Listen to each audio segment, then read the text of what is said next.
Care ang inyong sanggunian ni Mugna og usa ka light project diin nanghatag mo og libreng putol sa buhok og pamanicure sa mga batan-on. Pwede ba nimo i-detalye ang programa and tell us more about sa inyong tabang sa komunidad karong panahon sa pandemya?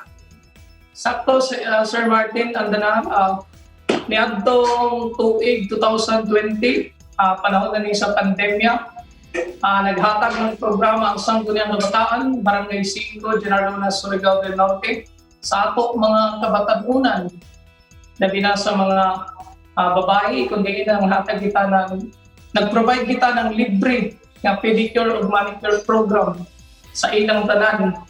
Kundi eligible ang tanan na edad 15 to 30 years old na maka-avail ni ini isip pamaskong handog ng Sangguniang Kabataan Barangay 5. O maupod ang atong mga kalalakihan, ang mga layaki, nakadawat usab sila ng libre nga gupit. Gikan usab kini sa paningkamot sa SK Barangay 5.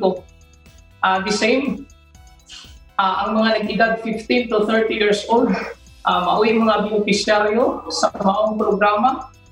Kung diin, gikan sa nagkalain-lain ng mga purok sulod sa atong barangay, nagmalipayon sila ang atong mga umitawo sa panahon sa Pasko. Adunay gihatag nga programa ang SK Barangay 5, gitawag kini nga pamaskong handog gupit ni SK program. Kauban po yan nanghatag kita ng libre nga mga bugas sa mga kabataan na binakatong mga the most vulnerable in our society sa atong barangay. Ang Sangguniang Kabataan o Barangay 5, pinaagi sa among resolusyon ng SK Council. Nagpasa kami ng resolusyon isip paghatag ng relief assistance o relief operation, pinaagi sa paghatag og 5 kilo nga bugas alang sa 1 kagatos or 100 youth individuals na kadtong mga maoy dako nga apektado karon sa panahon sa pandemya. Ang General Luna sa Siargao Island ilado nga tourism destination ug gipaymusta ninyo ning panahon karon alang sa mga cleanup drive. Unsa ba gyud ni ka importante sa komunidad labaw na sa turismo? Sakto, Secretary Martin Andanar, doon na kita ihimo nga cleanup drive program. Isip inisyatibo ng Sangguniang Kabataan at Barangay 5, isip usab pagtahod sa national policy ng ato gobyerno sa Green Brigade na kitay monthly clean-up drive activity din sa atong barangay. Ini isa ka activity nga nag-participate ang atong mga kabataan sa nagkalain-lain na sektor. Malipayon kami nga dunay mga ubay-ubay na mga tao ang no participate aning kundi apil gani ang mga kabataan ng iban sa amok sa magpapuyot ng mga plastic na mga basura sa nagkalain-lain na area diri sa among barangay. Isang ini ka inisyatibo na naisip para sa pagtabang sa among munisipyo ang lungsod ng General Luna, kundi maoy isa sa nanguna na tourist attraction dinhi sa isla ng Siargao. O ilabi na usab, dili raman tingali kung dinhi sa among isla, kundi pati sa tibuok nasod. Karon gani summer, ang Sangguniang Kabataan doon na usab programa para sa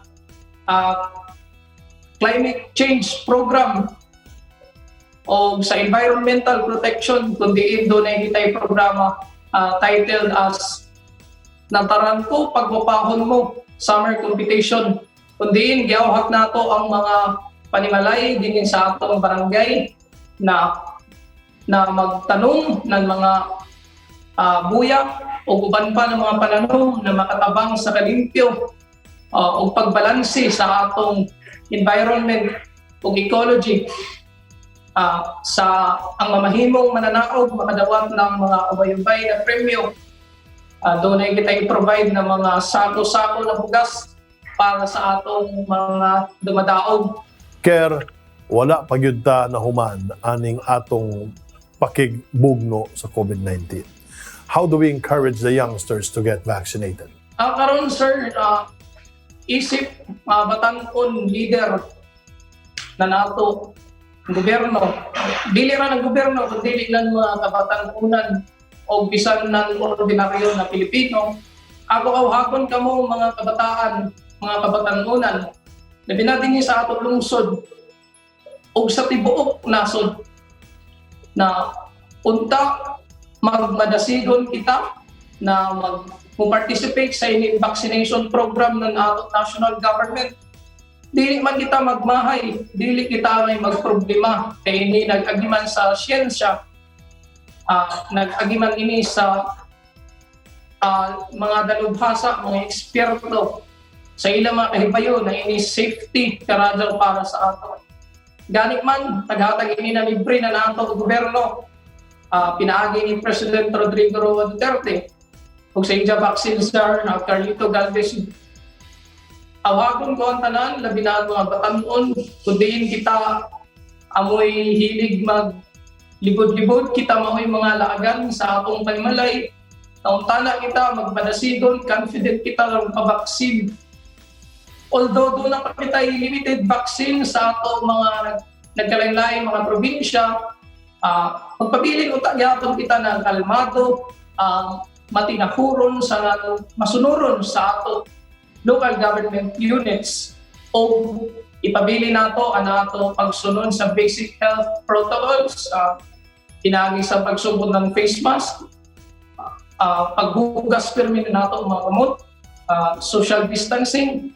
Sanan sa nagkalanlain pa uban pa ng mga lakang ng ato gobyerno na makaprotekta sa ato kaugalingon ug sa tibok nato pamilya.